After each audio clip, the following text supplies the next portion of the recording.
Here we are again, and I've got a new apprentice, Eagles. Yep, that's Eagles. Doesn't pay a lot of attention at the moment. Anyway, finally getting to pulling this off today. So as you can see, I've started. I've cut it all back with the plasma all the way along, at least to this point, and now I'm drilling it out with an 8mm drill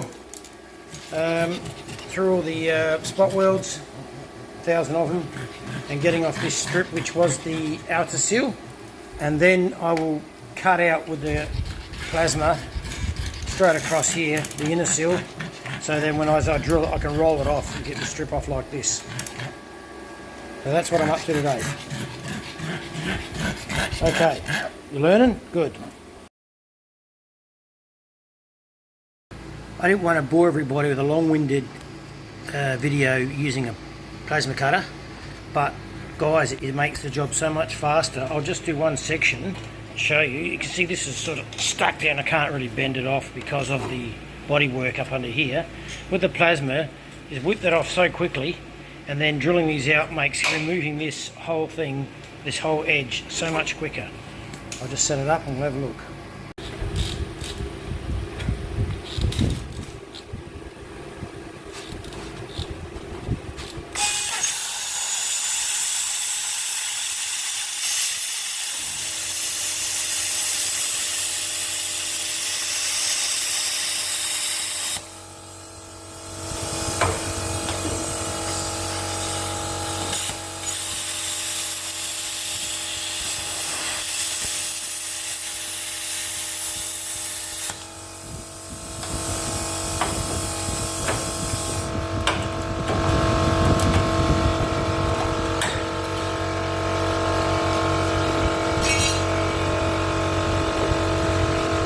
Now, when I drill this out, I can work this one down a whole lot further.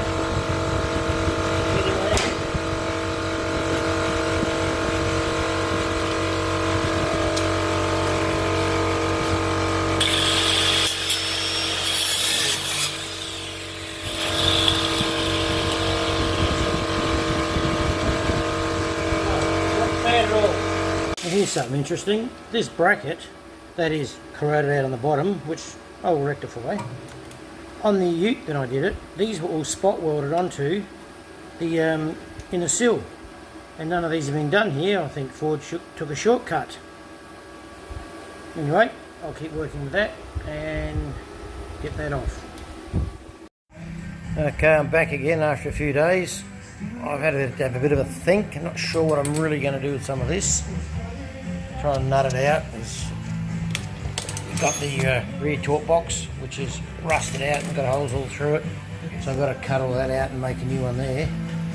I've got to try and get the outer sill remnants from here out, which is going to be a mess, without damaging sort of the section here.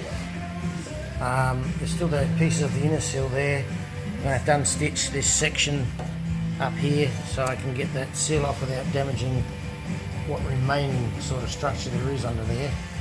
So I guess I'll just start at the front and work my way back.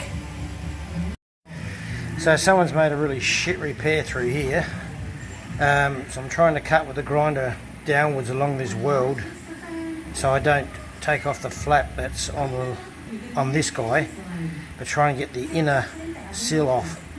So yeah, it's pretty slow tedious work cutting along here, trying to separate that. So I've cut it down a bit. I'm going to try and peel it back and just see what happens.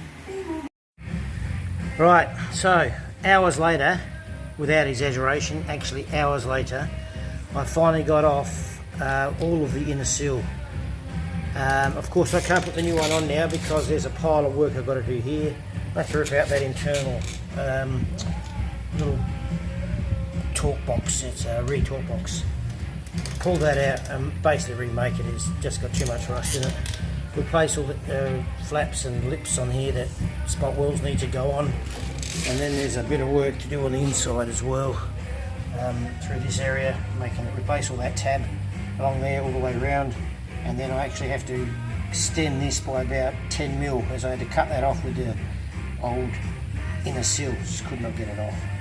So still a whole lot of work to do. Oh, and of course the big rat hole in the corner, fix that as well. So I'm going to do all that before the sill goes on. So nothing simple.